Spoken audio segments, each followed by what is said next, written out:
ओम हर हर महादेव। जय श्री कृष्णा। राधे राधे।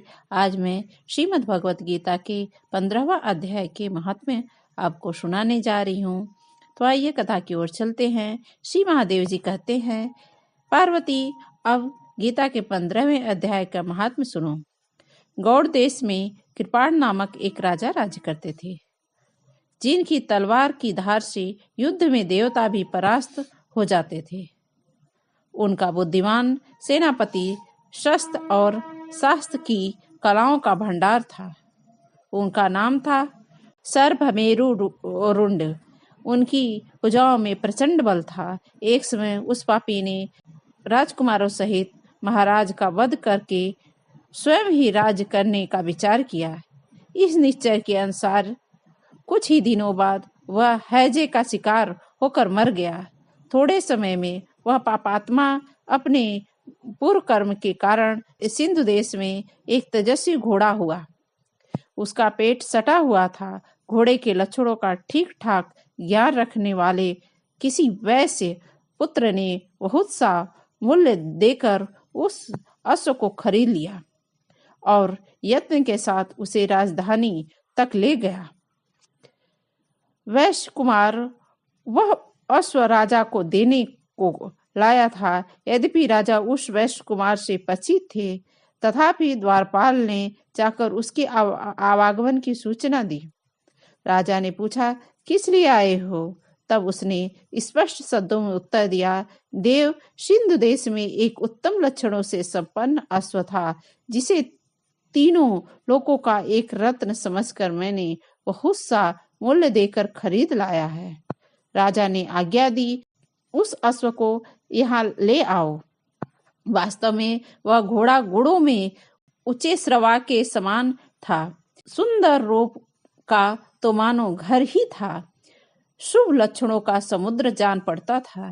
वैसे घोड़ा ले आया और राजा ने उसे देखा। अश्व का लक्षण जानने वाले अमात्माओं ने उसकी बड़ी प्रशंसा की।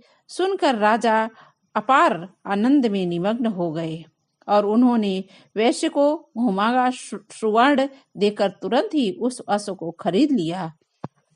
कुछ दिनों के बाद एक समय राजा शिकार खेलने के लिए उत्सुक हो उसी घोड़े पर चढ़कर वन में गए। वहां मृग के पीछे उन्होंने अपना घोड़ा बढ़ाया। पीछे पीछे सब ओर से घोड़ा दौड़कर आते हुए समस्त सैनिकों का साथ छूट गया। वे हिरणों द्वारा आकृष्ट होकर बहुत दूर निकल गए।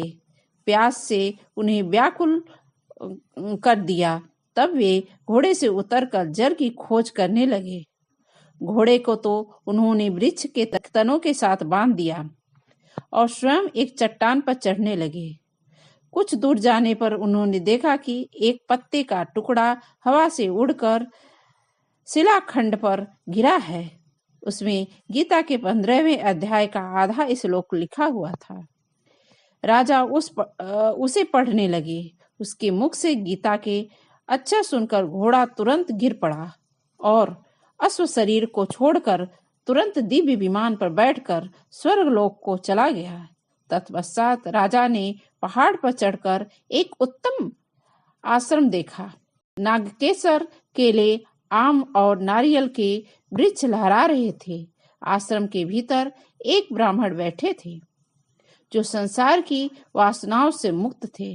राजा ने उन्हें प्रणाम करके बड़ी भक्ति के साथ पूछा, ब्राह्मण, मेरा अश्व अभी अभी स्वर्गलोक को चला गया है, उसमें क्या कारण है?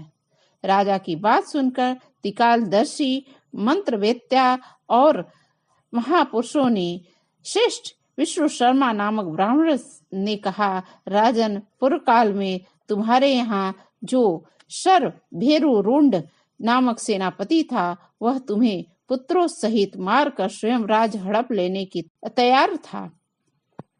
इसी बीच में हैजे का शिकार होकर वह मृत्यु लोक को प्राप्त हो गया। उसके बाद वह उसी पाप से घोड़ा हुआ। यहाँ कहीं गीता के 15वें अध्याय का आधा श्लोक लिखा मिल गया था। उसे भी तुम बाचने लगे। उसी को तुम्हारे मुख से सुनकर वह अश्व स्वर्ग को प्राप्त हुआ। तदंतर राजा के पार्श्ववर्ती सैनिक उन्हें ढूंढते हुए वहां आ पहुंचे। उन सब के साथ ब्राह्मण को प्रणाम करके राजा प्रसन्नता पूर्वक वहां से चले गए और गीता के 15वें अध्याय के श्लोकाक्षरों से अंकित उसी पत्र को बाँच बाँच कर प्रसन्न होने लगे। उनके नेत्र हर्ष से खिल उठे थे।